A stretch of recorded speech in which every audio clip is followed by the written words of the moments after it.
É lamentável, triste e ridículo ver dois irmãos na fé discutindo ou brigando por político, pelo A ou pelo B. Veja qual a posição da Igreja Adventista do Sétimo Dia em relação à política. O doutor Rodrigo Silva vai falar algo que é importante que você precisa ficar sabendo neste exato momento, tá bom? Então vamos acompanhar junto aqui agora em um podcast. Rodrigo Silva, ele fala sobre a postura da igreja em relação àquela pessoa, seja homem, seja mulher, que sente o desejo de sair candidato a vereador, prefeito, senador, deputado, governador e até mesmo presidente. Acompanhe comigo aí neste momento e veja o que o doutor Rodrigo Silva vai falar, qual é a postura da igreja. Porque estavam dois irmãos na igreja lá brigando por causa de político, um Bolsonaro, outro Lula, não sei como é que foi a questão, ouvi dessa história. Tá, e se eu estivesse lá, se eu fosse a pessoa que tem preferência pelo candidato A e estou vendo o candidato B, né? E se eu fosse o provocado? Eu acho que é sempre bom a gente fazer essa leitura na primeira pessoa do singular, até nesse momento tenso que o Brasil se enfrenta. Porque é muito fácil, a gente sempre escreve os problemas na terceira pessoa do singular ou plural. Por que o trânsito em São Paulo tá caótico? O paulista não sabe dirigir, né? Por que tem um problema na política? Porque o povo não sabe votar. Mas quem é povo? Quem é sempre o outro, né? Então eu até agradeço essa experiência do Clécio. Eu queria que vocês ouvissem essa experiência aqui, por isso que eu até pedi pra ele estar aqui. E eu tava fazendo essa reflexão aqui, sincero, que eu gostaria de convidar todo mundo que tá assistindo a gente a fazer. E se fosse eu, né? Como é que eu faria? Se eu estivesse lá na frente? Porque vai ter um dia, eu acredito isso na Bíblia, Mateus capítulo 25, que o rei vai voltar. E ele vai dizer, não na terceira pessoa, mas ele vai dizer na segunda, né? Ele vai falar para alguns e falar o seguinte: venham benditos de meu Pai, entrem no reino que está preparado para vocês desde a fundação do mundo. Porque eu tive sede, vocês me deram de beber.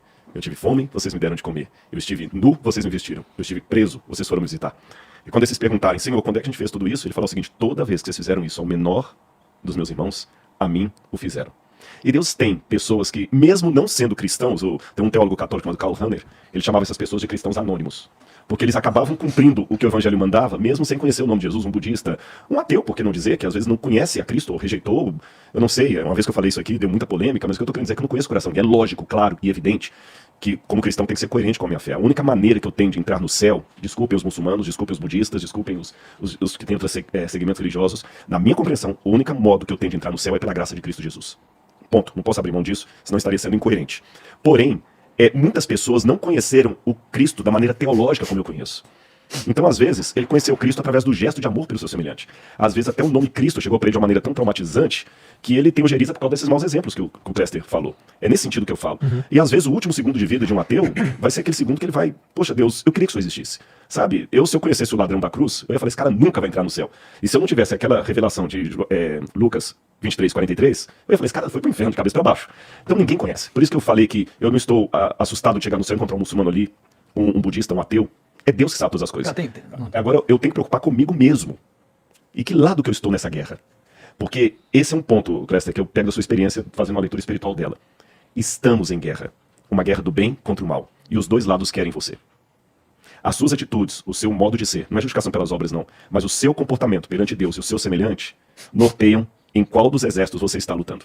Então por isso que eu fiz essa reflexão aqui com base em tudo isso. No grande conflito, eu estou neutro ou eu estou tomando um partido do lado da luz? Isso aí que o Rodrigo falou, Igor, é o seguinte.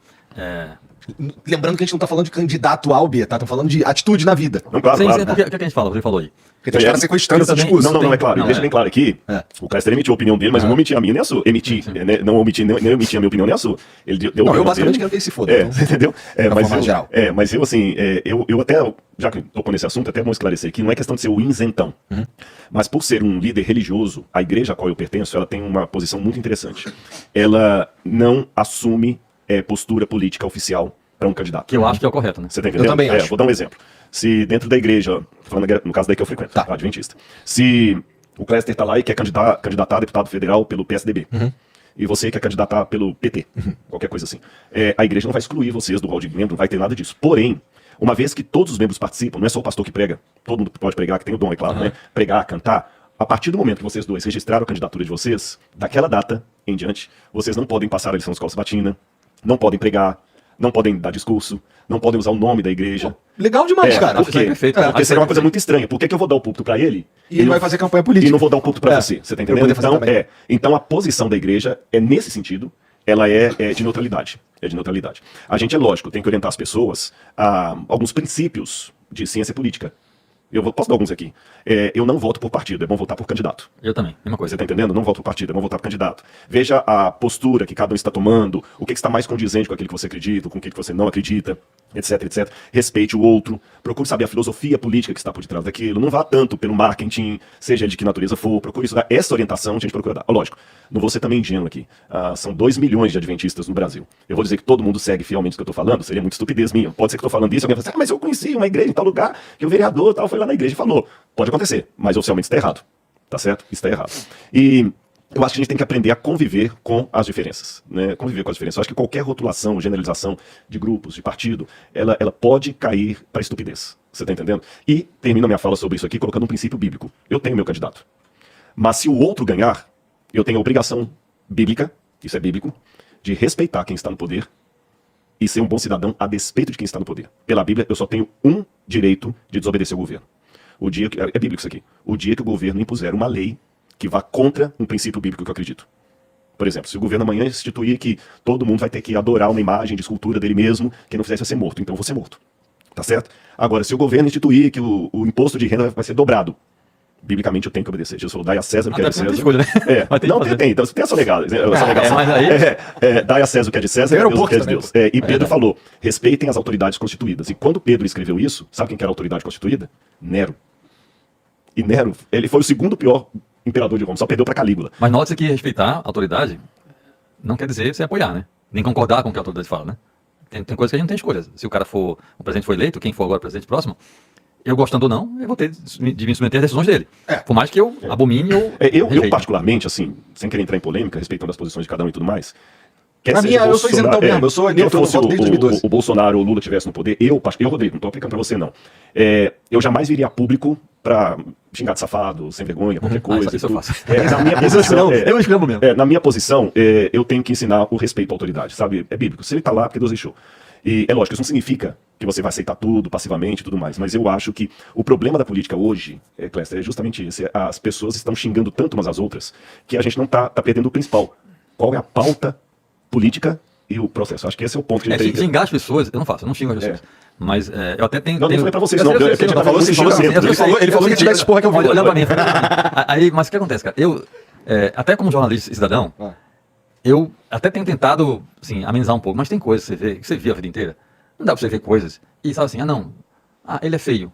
Menino malvado. Cara, sabe assim, velho, alguém que vier falar hoje, que acredita, por exemplo, que o Lula é honesto, não faça isso, né? Cara, o Petrolão foi uma coisa absurda, bilhões de dólares desviados, sabe? O esquema do triplex, mas é só um triplex, ele ia se corromper por isso? Sim. Quem já viu, cara, um cara que foi presidente da República e ver um triplex com a própria esposa e ser recebido pelo dono da construtora, não foi um corretor, foi o dono da construtora. Isso, alguém achar que isso não era propina, mas não tem nada no nome dele, claro que não é propina, amigão. Se tivesse o nome dele, não era propina. O meu apartamento é meu nome porque eu paguei por ele. Ninguém me deu debaixo dos panos. Alguém vinha com esse discurso, não, Lula é honesto, não é honesto. Alguém me dizer, Bolsonaro é honesto, não é honesto, é outro ladrão. Como é que um sujeito, como é que a família de alguém compra 51 imóveis, Igor, pagando em dinheiro vivo? Quem, pelo amor de Deus, paga um imóvel em dinheiro vivo? Imagina um caminhão chegando com um monte de dinheiro. Eu fiz um cálculo. Eu fiz um cálculo bem curioso. Mas na época, o teu cálculo, ele levou em consideração a nota de 200? Não, escuta, não. Até isso, você é esperto. Até isso eu fiz. Eu peguei a nota média, R$50. Tá. Nem 5, nem 10, nem 20, nem 100, nem dos R$50. Um dos imóveis da frente do Bolsonaro custou R$6 milhões. Você pagar R$6 milhões em espécie com nota de 50, dá mais ou menos um prédio de 20 andares de altura, empilhando as notas uma em cima da outra. Imagina alguém levando isso para pagar. Imagina um trabalho de quem recebeu o pagamento contar esse dinheiro. É óbvio que isso é corrupção, meu amigo. Então não vem com discurso. Não, vou votar num porque é honesto, não, são dois ladrões. Agora tem um ponto que o Lê falou aqui bem interessante, que é a coisa da postura de vida. Os cristãos aqui gente que não é. Não, cristão omisso aí, você falou, camuflado, não é que você falou? Não, cristão anônimo. Cristão anônimo. Isso é muito bom. Por quê? O ato de ser cristão não é necessariamente, nessa brincadeira aqui, você falou que é bem interessante, o cristão anônimo, o cara pode não crer em Cristo. Se ele não crê em Cristo, ele não é cristão. Não é cristão. Mas ele tem uma vida, uma atitudes de cristão. O cara é solidário, o cara é generoso, o cara ajuda quem precisa, o cara está sempre disposto a colaborar com alguém, o cara é boa pessoa, é um cara correto, o cara que não agride ninguém. Então, esse cara, a vida do cara, as atitudes... Eu tenho amigos que não são cristãos e que têm uma vida muito mais cristã do que amigos que vivem na igreja. Tem muito isso. E você que é pastor, líder, você sabe que tem muito isso. Voltando para a política. Como é que alguém pode olhar para um sujeito e falar que esse sujeito é um homem de Deus? Um cara que xinga, que mente, que agride, que não respeita ninguém. Assim, cara, que Deus é esse? Entendeu? Não tá batendo o negócio, entendeu? Então, cara, O Rodrigo falou aqui, Jesus falando, dá a César o que é de César, a Deus o que é de Deus. Vamos separar as coisas, né? Quando você, a história, a gente tá falando isso no carro, Rodrigo. A história mostra muito claramente que todas as vezes, sem exceção, que misturaram igreja e Estado, deu merda. Não mistura. Eu sou favorável à separação igreja e Estado. Não mistura isso, cara. Não mistura isso. Não vai dar certo nunca. Tem amigos nossos, evangélicos, que defendem que hoje, que se faça no Brasil, uma ditadura cristã. Que o Brasil tenha leis. Baseadas Na Bíblia. Parece um Cara, erro, né? não parece, isso é uma estupidez sem tamanho. Como é que alguém... Mas eu não posso querer que meu país, que as pessoas com quem eu convivo, que não comungam da minha fé, sejam obrigadas por lei a seguir a minha fé. Isso é até antibíblico, cara. A Bíblia fala que quem convence é o Espírito, não é por força, não é por criação de leis, entendeu? Como se a pessoa quisesse impedir o outro de, entre aspas, pecar, né? Segundo a Bíblia, criando lei. Isso não tem base bíblica nenhuma. E eu não posso, de forma alguma, apoiar isso, porque, Igor, se amanhã a gente tiver um presidente muçulmano, ou budista, ou qualquer religião que seja, eu não vou aceitar seguir leis religiosas. Eu vou seguir leis, tipo, legais, leis que têm a ver com o país, a vida da sociedade, mas religião, velho, cada um segue a que quiser, ou não segue nenhuma se quiser, entendeu? Esse é o mundo que eu acho que é o Eu concordo com ele, mas vou botar uma pimentinha aqui. A parte que eu concordo é a parte da separação igreja e Estado, tá certo? Porque o país tem que ser laico, até para que a religião tenha sua liberdade. E quando eu falo laico, é laico nos dois sentidos. Tanto no laico do teísmo, como no laico também do ateísmo. Porque, por exemplo, aí um outro ponto, você entrou nisso aqui, que tem muitos militantes ateus também, que usando a questão do país laico, criticam qualquer postura, por exemplo, religiosa dentro de uma universidade pública, mas o ateísmo metodológico pode ser ensinado. Então, quer dizer, o laico é laico. Não é para falar de Deus nem para afirmar nem para negar. Mas o sujeito, dando uma de inteligentinho, né, ele quer detonar com a religião dentro de sala de aula, mas ele quer dizer que isso é laico. Não, laico é não falar de jeito nenhum. Isso que é laico. Laicismo é isso. Então não vou falar nem para defender Deus, nem para atacar Deus. Agora, por outro lado, aqui que vem a pimentinha que eu queria usar, é que eu concordo com a questão de seguir o que o Cris falou, mas pelo comprometimento com o evangelho, eu não posso parar nesse ponto. Aí que entra que muita gente vai entender por que às vezes o crente é um pouco chato. E eu entendo. Eu vou explicar por quê. Se o que o evangelho falou, Igor, é verdade, é uma coisa tão importante que eu seria o seu pior inimigo se eu não contasse aquilo. Você entendeu? Lembra aquela menininha que salvou não sei quantas pessoas na praia lá quando teve aquele tsunami? Eu esqueci agora. Não, tô por fora. Foi quando teve aquele tsunami que até virou caso lá na... Ai, gente, oi? Eu vou lembrar o nome aqui. Eu Não, sei que virou filme? Virou filme, inclusive. Tá. Mas foi nesse que virou filme, tem um caso de uma menina que ela salvou não sei quantas pessoas porque ela tinha prestado atenção na aula, na escola, da escola primária. E a professora tinha ensinado sobre os tsunamis de geografia.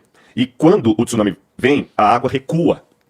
E quando a menininha estava brincando com o pai lá, que a água recuou, ela lembrou da aula da professora e começou a gritar para todo mundo sair da praia. Eu sabia. Não é isso? Oi? Na Tailândia. E aí muita gente ouviu a menininha e saiu. E outros que não ouviram se lascaram. Aquela menininha parecia uma louca. Porque a praia recuou. Puxa, que oportunidade legal ver estrelas e tudo mais. Olha, pode até lá. E a menina começa a gritar pra sair. Mas é porque ela tinha uma informação que se ela não desse, ia custar a vida de todo mundo. Então vamos ser coerentes. Se eu sou um arqueólogo, um teólogo, trabalho com a Bíblia. E acredito na Bíblia. E a Bíblia me fala o processo da salvação. A volta de Cristo. O juízo final. E eu não conto isso pra você, eu sou a menininha na praia, sabendo da desgraça que vai acontecer, e caindo fora com minha família e deixa você se lascar. Sim. Agora, só que nesse exercício de falar pra você que o tsunami vai vir, sem nenhuma evidência disso, tão tátil, a não ser o afastamento ali, eu vou passar por louco. Eu vou passar por um débil mental, por um chato. Então, a questão de fazer o bem que o Cléster falou é verdade, mas ela tem um certo limite. Uma vez tinha um rapaz que falou pra Jesus assim, o que eu farei pra herdar a vida eterna? Jesus falou assim, o que tá nos mandamentos, né? Não tá lá, não matar, não roubar, tal. Aí o jovem virou pra Jesus e falou o seguinte, mas isso eu tenho feito desde a minha juventude. Ele falou, ótimo, mas uma coisa basta pra você. Né? Vai, vende tudo que você tem, dá metade aos pobres, depois vem e me segue. Olha, nem vender e dar pros pobres era o ponto final. O ponto final agora vem e me segue. Então, se eu não chamar as pessoas para seguir a Jesus, eu não estou completando o meu trabalho. Aí, nessa questão, que é difícil o exercício, eu entendo a indignação do Cléster contra os políticos de um modo geral. Alguém dizer que político é igual fralda. De vez em quando é bom mudar e pelo mesmo motivo, né? Mas, por outro lado, aquela questão, será que eu também não tenho que exercer o sermão da montanha? Se o teu inimigo te obrigar a andar uma milha, anda 2.